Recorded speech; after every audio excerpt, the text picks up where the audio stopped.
Hey there, Tundra Nation. Welcome back to the channel. Today on Tundra Tactical, we give the firearms industry a piece of our mind as we cover the worst guns of 2020. So stay tuned, thanks for watching, and let's start the show.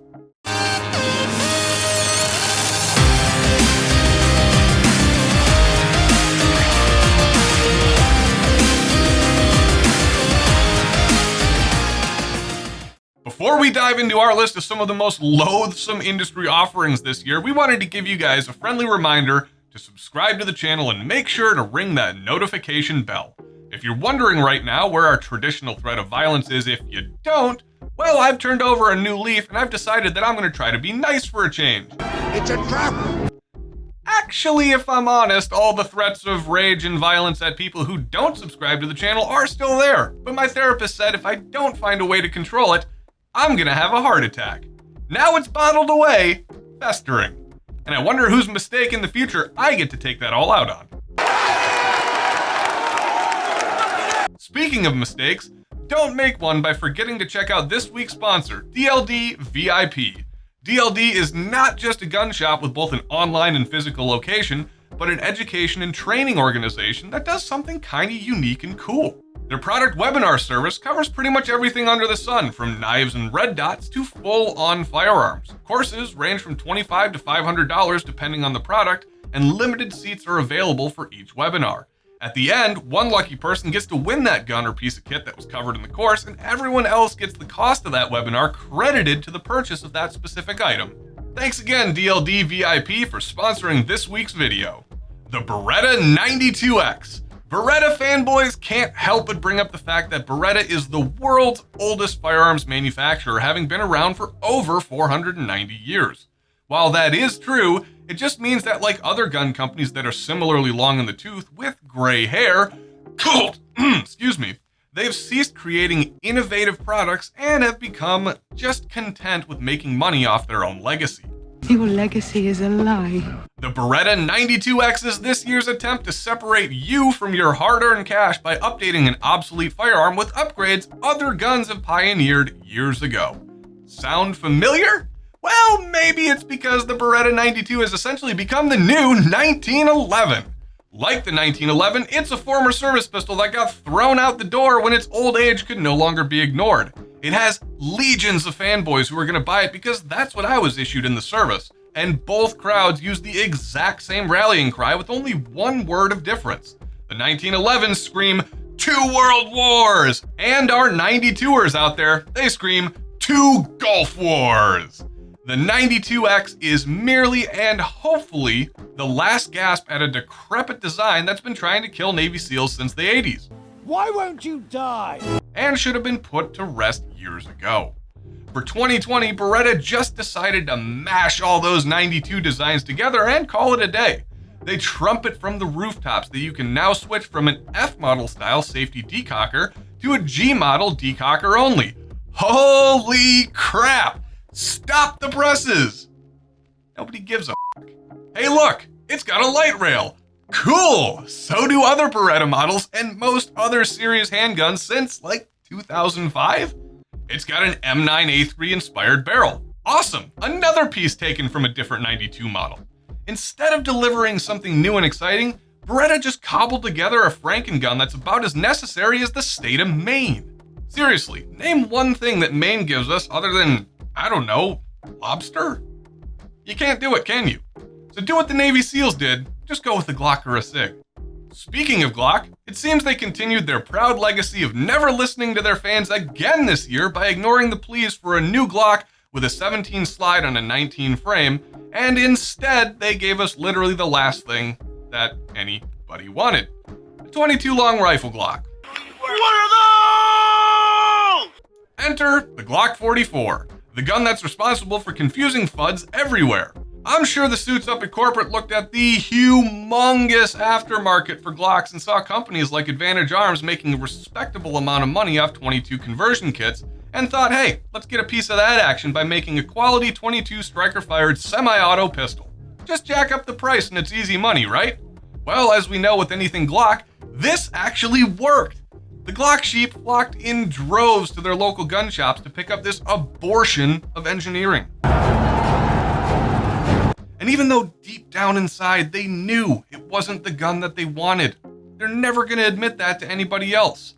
What a lot of users got wasn't quality, but instead the equivalent of a .22 long rifle hand grenade. You see, .22 long rifle doesn't provide enough force to cycle conventional steel slides.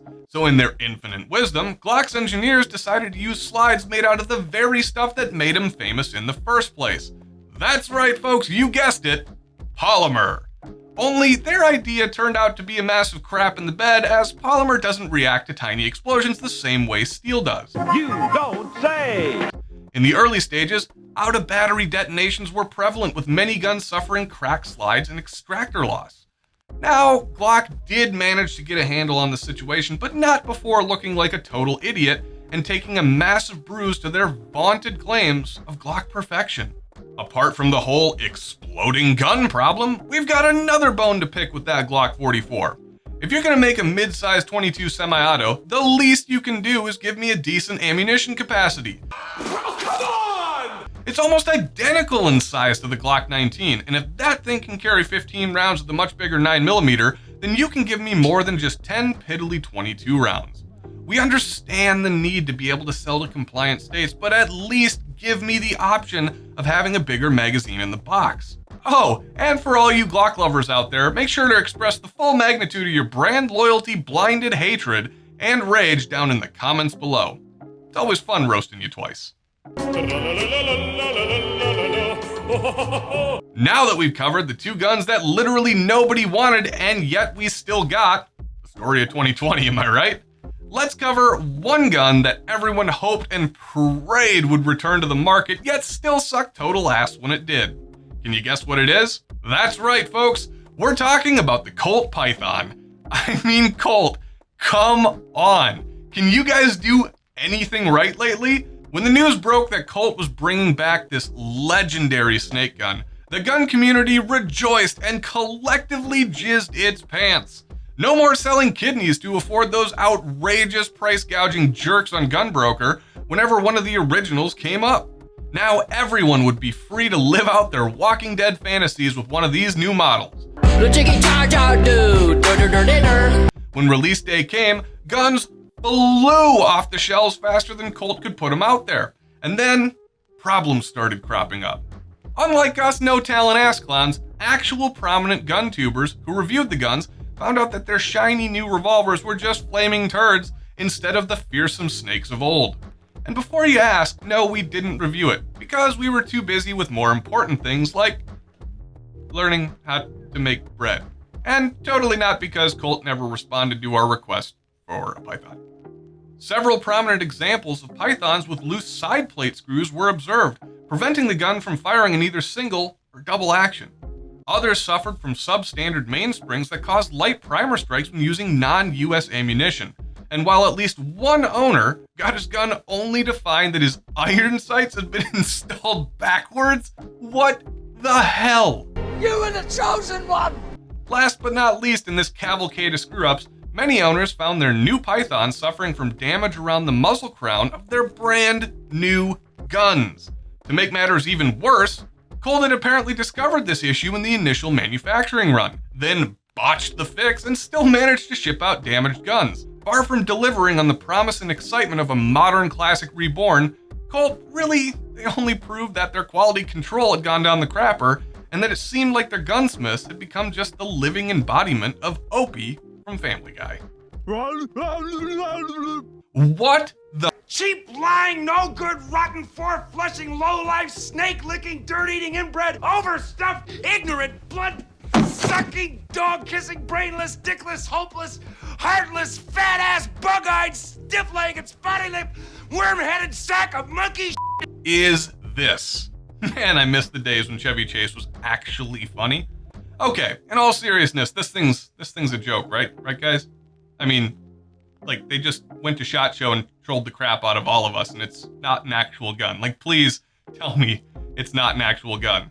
Because I'll tell you, it looks like a pocket tampon launcher. It's not? You mean to tell me that this is an actual gun? What?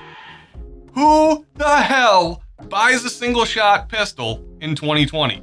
I don't care how small it is. If I want a small ass pistol in 2020, I'm just gonna get a P365. Or hell, I'm even gonna buy a Springfield Hellcat before I buy this, I don't know, heresy.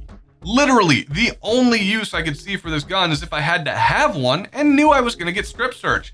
Pop that sucker up in the old prison wallet and there you go.